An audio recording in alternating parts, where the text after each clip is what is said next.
అభి అభి అభి ఆగవి, నేను చెప్పేది విను అభి. ఏం చెప్తావు? నీ కళ్ళతో చూసినంత అబద్ధం చెప్తావా? ఎందుకే మీ అమ్మాయిలందరూ ఇలా బిహేవ్ చేస్తున్నారు? అబ్బాయిల ఫీలింగ్స్తో ఆడుకుంటున్నారు. మీకు ఒక్కటి సరిపోడా? ఎనఫ్, ఇప్పటికే చాలా మాట్లాడావు.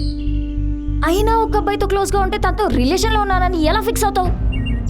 అవును, నువ్వు చెప్పింది చూసింది అంతా అబద్ధమే. అండ్ ఇదంతా నీకు చెప్పినా అర్థం కాదు Abhi, because you are an immatured guy. అయినా నీలాంటి మెచ్యూరిటీ లేని అబ్బాయి లవ్ చేశాను చూడు, నాది బుద్ధి తక్కువ. థ్యాంక్స్ టు శ్రద్ధ. శ్రద్ధ ఏంటి?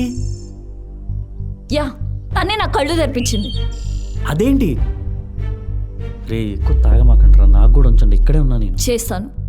సరే, నీకు ఒక టెస్ట్ పెడతా. ఆ టెస్ట్లో పాస్ అయితే మీ ఇద్దరు లైఫ్లోకి చచ్చినారాను. ఏంటా టెస్ట్? 2 days మా బావని ఇగ్నోర్ చేయి. 3rd day మీ ఫ్రెండ్ ఎవరితో అయినా మా బావ ముందు క్లోజ్గా మూవ్ అవ్వు.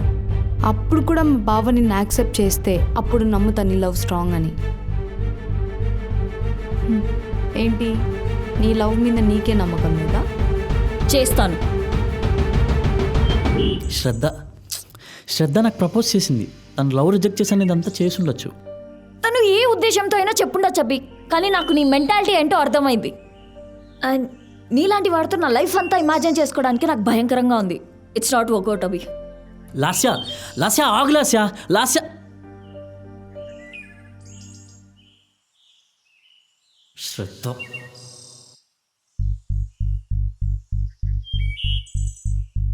హలో, ఎక్కడున్నావు? ఒకసారి కలవాలి.